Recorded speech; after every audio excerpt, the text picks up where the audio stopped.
What's up, fiends? My name is Alucard, and today we'll be sinking our teeth into the 2023 vampire flick Beneath Us All from Painted Creek Productions in conjunction with West Side Warrior Films and Sama Productions.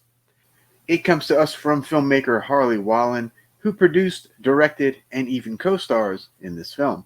This film also stars Sean Whalen, Jan Birch, Maria Olsen, Angelina Danielle Sama, Malachi Miles, and Katie Wallen.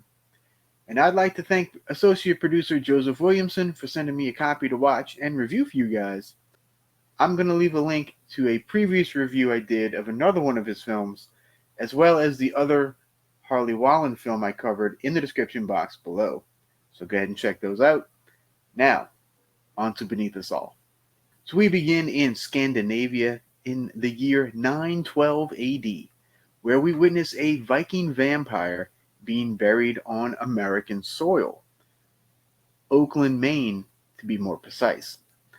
Now we flash forward to present day, where we meet 17-year-old foster kid Julie, played by Angelina Sama, who brings an injured bird back to her home to nurse it back to health.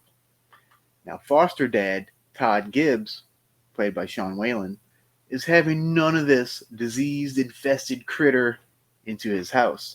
So he takes it outside and chops it into pieces. Later, Julie, who seems to wander the woods quite a bit, finds a necklace that seems to cast a spell over her.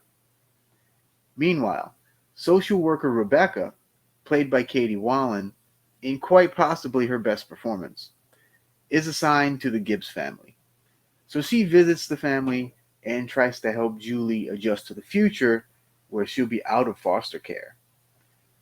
We also see that foster dad Todd has a severe gambling problem as he plays in a bunch of underground gambling parlors.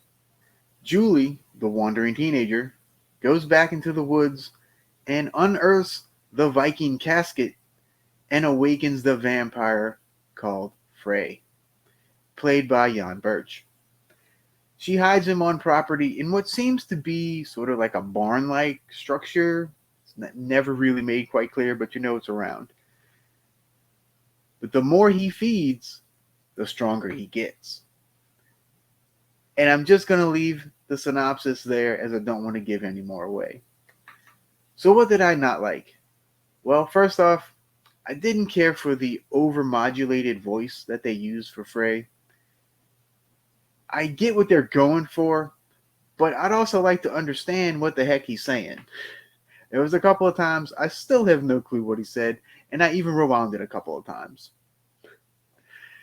The other thing that bugged me a little bit was some of the performance choices.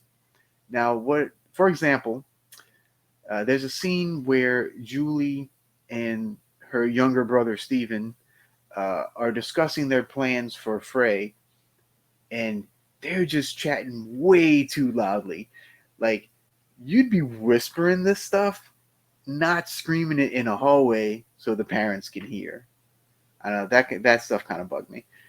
And the other thing, it didn't bother me, but I think it might bother some, is that the vampire stuff doesn't really get going until the final act. So if you're looking for tons of vampire action, you'll be waiting a little bit. But there is quite a lot to like about this movie.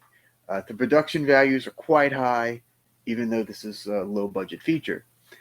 The acting overall is pretty good here as well. As expected, Sean Whalen and Maria Olsen are both super solid in their roles as the abusive foster parents. I also like the relationship between Julie and her younger brother Stephen, played by Angelina Sama and Malachi Miles. I thought those two actors meshed really well together. And like I said earlier, I think this is Katie Wallen's best performance, and she really nails it as the sympathetic social worker, Rebecca.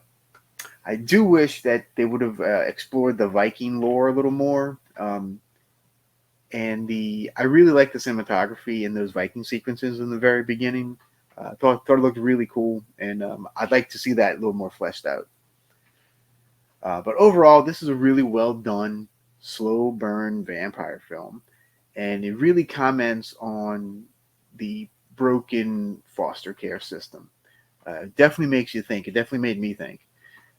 So I'm going to give Beneath Us All 3.5 bats out of 5. I would recommend this film for vampire fans, for slow burn horror fans, and fans of stories about families.